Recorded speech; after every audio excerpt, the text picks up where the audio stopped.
Casteel finally tells Poppy why they have to marry.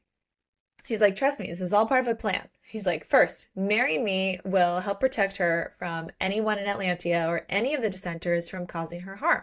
Because again, touch her, you die. So if I marry her and she's my wife, you touch her, you will die.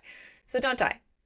Nobody wants to die. Second, Poppy marrying an Atlantean and not turning into a craven could hopefully open the eyes of some of the mortals about all the lies that they've been told about Atlanteans. Like they've been told, like, you can get the kiss of death. And it's like, well, she married one and she's not dead. And look, she's not a craven, so maybe that was false. Third, he says mortals would then think that the gods approved of the marriage, since the maiden is supposedly also chosen by the gods. So if you're like, okay, you have a god sent person and the gods approve the marriage, we're like, hmm, this is okay. And again, this would prevent the ascended from then turning on the maiden without literally collapsing their entire web of lies. And then fourth, Casteel will hopefully be able to negotiate the release of his brother and bargain for the return of some of their land without having to go to war, like some in Atlantia really want to do. So he's just like, the ascended can stay alive as long as they can control themselves and like, do their thing over here. And like everybody can see what's real in terms of like, hey, I'm an Atlantean, but I'm not going to kill you.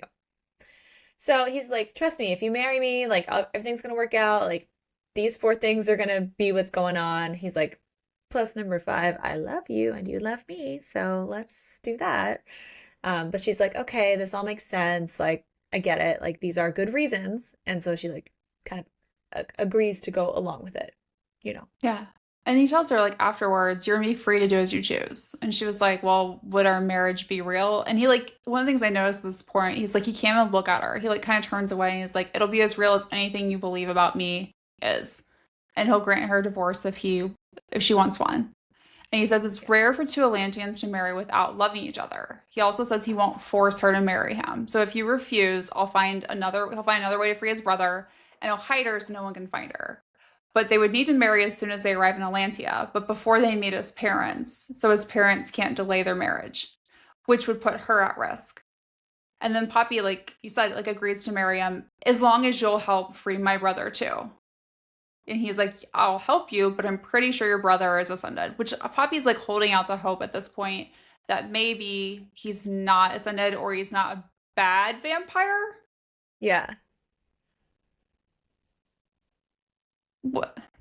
It's okay, Poppy. We can be delusional.